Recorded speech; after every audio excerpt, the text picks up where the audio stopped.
Alan Watt of Cutting Through the Matrix is going to be joining us to cover a host of issues: the economy, the New World Order, the police state, the media mind control, the awakening that's happening.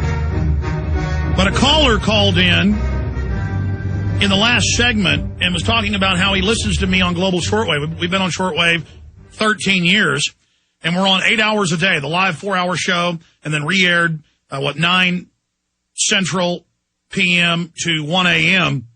on WWCR, the best shortwave outfit here in the U.S., 100,000 watts, really great folks, and how we're jammed by Voice of America. They follow us when we change frequencies, by the Communist Chinese, by North Korean radio, and by government tones. And it's the government that broadcasts these tones. That's what the shortwave experts have told us, because the government admits they put out these time tones and Morse code, and the government always requests to be right next to us, and they bleed over. And I've had discussions with WWCR over the years. They go, yeah, we agree to change frequencies, then they move wherever you're at. Time changes, they move. They have people that fire up on shortwave and attack me and lie about me and play music over us. And we get hack attacks of all different types, you name it. But another example of tyranny is zoning. Almost a year ago, I signed the lease for the thousands of square feet next to this office. And it's a warehouse in an area of Austin where you can basically do whatever you want.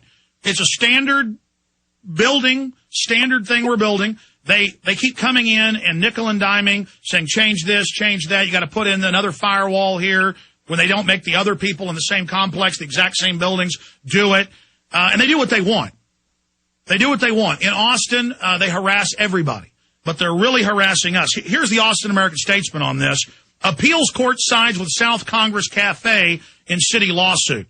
The cafe wanted to build a little deck on their own property, and the city of Austin made them make $200,000 of improvements. Then they said, you know what? We've changed our mind. You can't even build that. Now they've spent hundreds of thousands in the appeals process. The city of Austin spending hundreds of thousands, and now it's going to go to the Supreme Court over a wooden deck at a restaurant. I guess they didn't make the right payoffs in the city. Suit against the city of Austin over banned deck, likely headed to a jury trial, attorneys say, and if that doesn't work, it'll go on to the Supreme Court. Looks like a jury will decide whether South Austin Cafe has to tear down its deck, which they got approved, and they said, no, you can't. On Thursday, a state appeals court sided with the cafe's owners, ruling that a lower court did not give South Congress Cafe a proper hearing before siding with the city, which contends the deck was built illegally and should be torn down.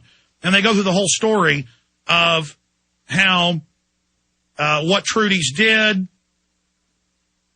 how they had approval in writing, how they made hundreds of thousands of dollars of changes to do this.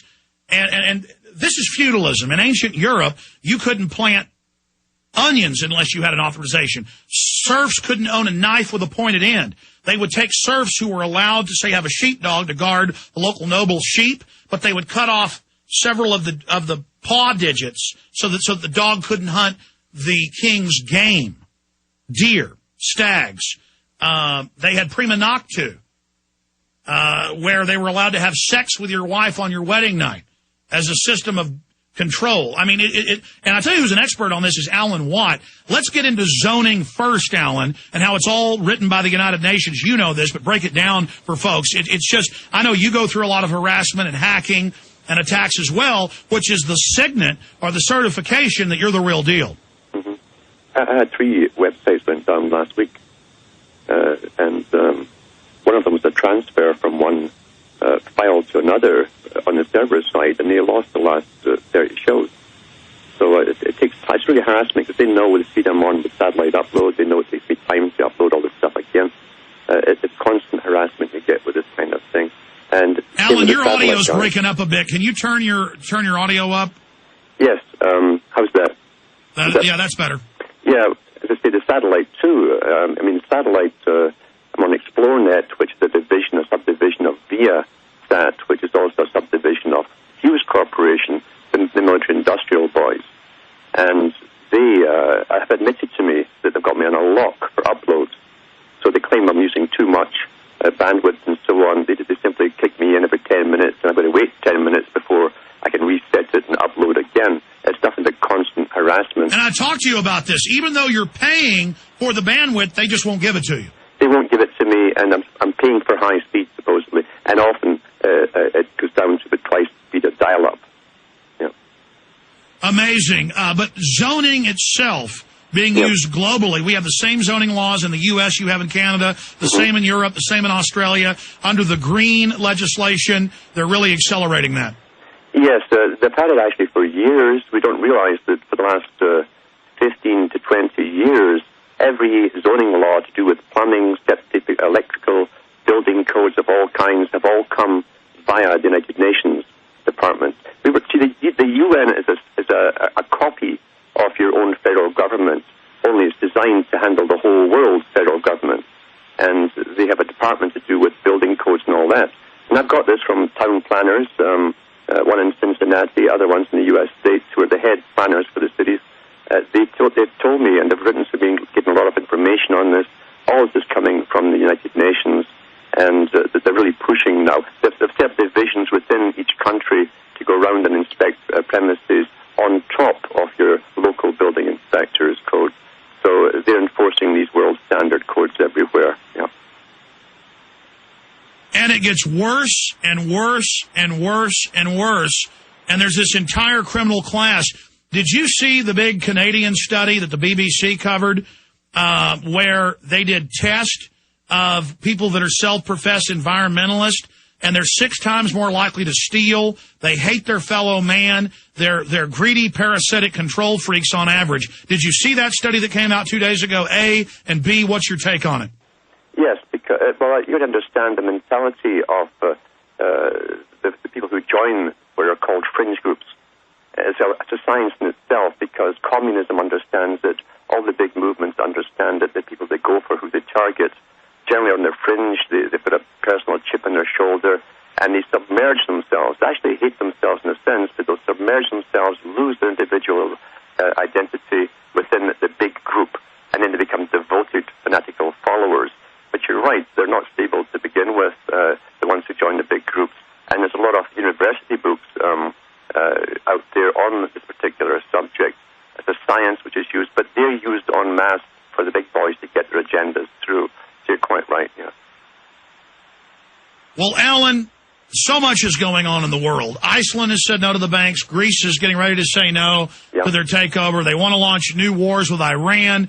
And the brainwashing is really intensifying. They're now proposing drugging children before they get depressed. I mean, it seems like they're really pulling out all the stops. This is the whole Brave New World scenario. It's been planned well over 100 years ago. The science of the mind is the most important science of all, and the big boys have the real histories and archives of controlling whole continents and empires of people. They understand how we tick, and they're going the whole way now to the age of austerity, which means basically teaching us to be poor and happy at the same time. And they've discussed all the ways they can actually keep us happy and poor, because I said last night on my show, we can be dressed in rags, but as long as you've got that little iPod there or your little cell phone, and give you cheap entertainment, they keep us going for years this way as we're taken down. This has all been discussed at the think tanks at the top. And, of course, then your iPhone or your cell phone is your little personal computer that tracks your location, everything you're going, all the places you're traveling to. Your iPhone actually is also your main ID, and that's becoming the ID. Google has said itself within about 2 or 3 years they'll phase out the computer as we know it, and you might have monitors, but you'll just plug your iPhone in, and that'll be your personal computer that goes everywhere with you. You'll do all your banking through it. They can monitor everything that you personally are transacting, and all your emails, and etc. This is the agenda. Then, of course, the big one is the cloud. You're going to do away with computers with personal hard drives. You won't need it, they'll tell you. We'll keep all your data up there in the cloud for you, and you can access it anytime you want if you're a good boy or girl, because it's going to be used with for punishment as well as reward. That's That's right. The new Internet 2, you will have a subdomain with another big company. Cloud computing is where it's all going. They're building the infrastructure so that you can't use servers or even CDNs. You'll have to be in the cloud. And so computers won't even be designed. You won't be able to buy computers, basically, where you save your own data, because they won't be able to interface with the new cybersecurity global rules. You'll have to be in the cloud. Then they have all your data, all your photos, all your videos, all your banking data. And if you're not a good globalist, they're just going to turn it off. And they're saying that. Mm-hmm. Yeah, it's going to be used for punishment and reward. Everything in society, we don't realize this, that even money itself is used as punishment and reward. It's very Pavlovian. And it's the same with your entertainment. But once they make it mandatory that all transactions must go through electronic transactions through your iPhone, and that's coming. There's so many articles out even today about that coming up from the mainstream banks.